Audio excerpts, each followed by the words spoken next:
500 กรัมนะตัวนี้ไซส์5 ขีดเท่าฝ่ามือนะครับนี่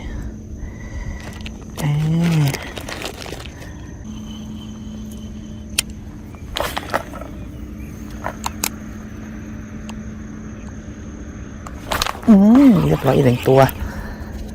ลงปุ๊บกินปั๊บเลยว่ะโอ้ยดูแม่ง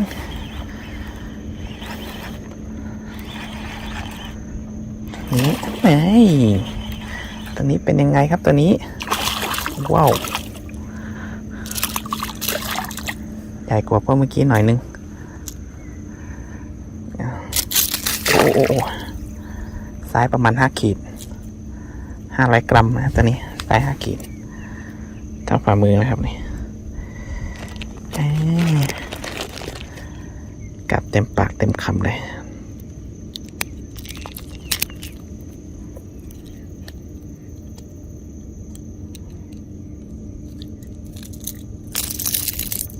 ปล่อยนะครับ